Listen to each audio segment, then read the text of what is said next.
上一集我哋去完九寨溝，今集就出發去川西啦。咁我呢，就上網報咗個川西3日團，第一站會去到四姑娘山。上網睇人哋去四姑娘山都係天清氣朗，自己去就陰天落雨，唔知有冇人好似我咁睇到落雨嘅四姑娘山呢？之後仲會去孤龍村、魚市西同埋密石公園。我哋出發啦！準備，車嚟咗喎，應該係呢個。你好，上咗車啊！今日要出發去四姑娘山，然後我係司機。個司機呢就帶咗我去食早餐，我就是但叫咗碗小雲吞食。啱啱喺呢間店裏邊食完嘢，而家揾師傅，我都唔知師傅話車咩啦。我哋由成都出發去四姑娘山，差唔多要200幾公里，車程大約4至5個鐘。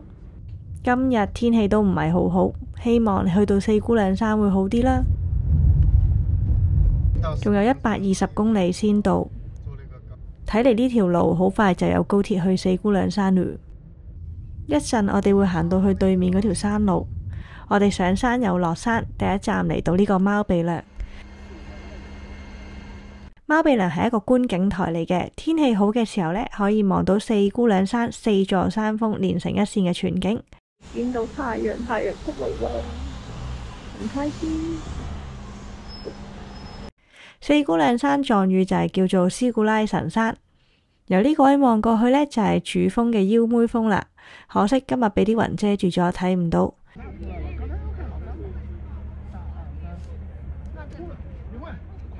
咁我等咗一陣，啲雲係有少少散開咗，但仍然都係睇唔到嘅，我就要上車啦。坐多大約40分鐘呢，我哋就會去到四姑娘山啦。嚟到四姑娘山嘅門口，咁嚟到門口嘅時候攞身份證入住就 OK 嘅。咁呢度要住啊？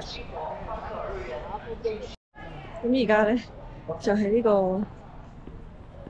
呢個地圖睇，佢有呢個售票中心，係咪睇唔到？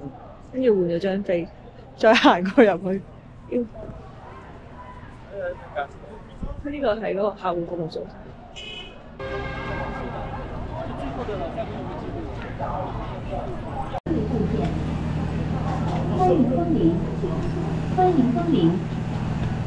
入咗閘之後呢，我哋就要坐呢啲接駁車入景區，同九寨溝有少少似。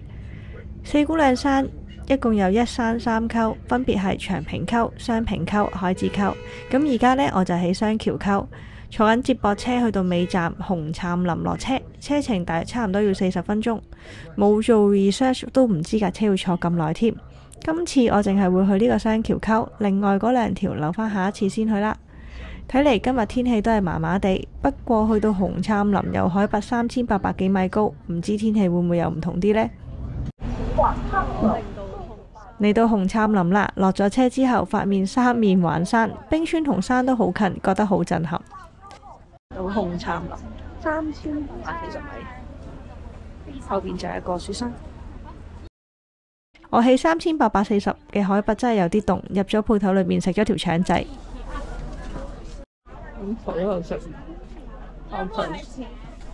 因為會有少少高原嘅反應，所以就冇周圍行啦，留咗一陣就上返車。後邊就係雪山，不過今日啲雲遮住咗。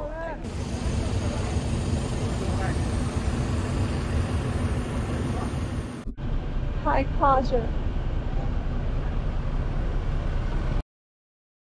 落下一站啦，布達拉峰。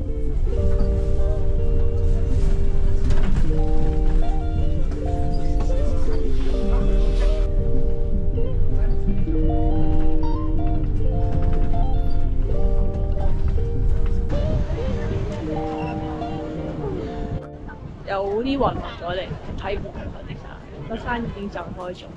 等佢等啲雲會散開。以前要影呢條路都幾難，呢條路係網紅路，你睇下幾多人。布達拉峰係成日喺網上面見到人打卡嗰條網紅馬路，真係超級多人。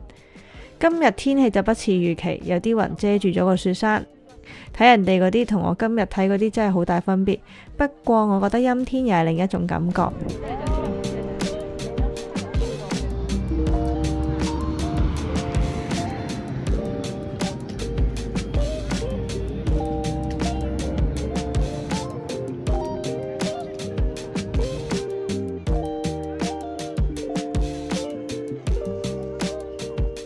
喺馬路上面影相呢，我哋都要小心啲，因為啲接駁車來來回回經過，所以我哋成日都會聽到響安聲。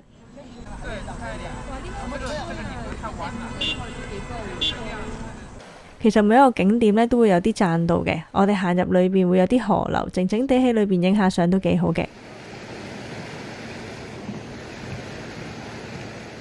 不過嗰日我一個人影相又冇腳架嘅情況底下呢，會有啲麻煩，加上海拔高走嚟走去又有啲攰。我喺布達拉峰留咗1個鐘左右就離開啦。哇！今日真係冇本事啊，我好攰啊，仲要嚟 M。而家已經係大霧度，啲雲呢已經遮住晒成座雪山。好彩啱啱都偷到2張相。唉，即係個文齋山。我哋3700米啦，我唔影相啦，我要去搭車啦，走啦，上車啦，去排隊。嚟到斯古拉措，3500。斯古拉措又叫四姑娘措，傳說話係四姑娘沐浴嘅聖湖。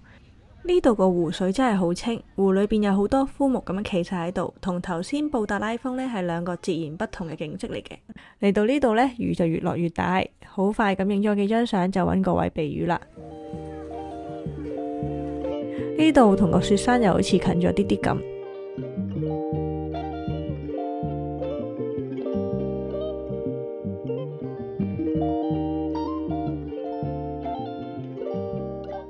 過咗一陣雨停咗，遠處嘅雪山又出返嚟。而家又繼續去上車點，因為已經3點幾，夠時間，差唔多要落山。哇！突然間藍天出咗嚟啊，好靚啊！藍天啊，頭先都冇啊。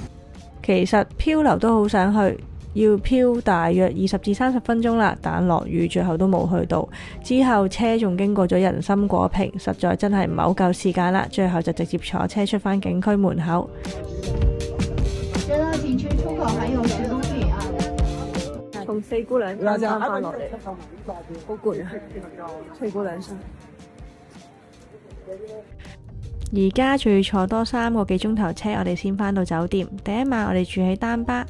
我哋而家返到去金枝嘅房，廁所，跟住有張大床、電視機、有張凳，睇晒。今日大家都咁早起身，都攰噶啦，我哋要早啲休息啦。你哋嘅訂閱就係我拍片嘅動力，記得訂閱我啊，同埋讚好分享埋俾身邊嘅朋友仔啦。川西下一集我會去烏龍村、魚子西同埋密石公園，記得 follow 啦。我哋下條片再見啦，拜拜。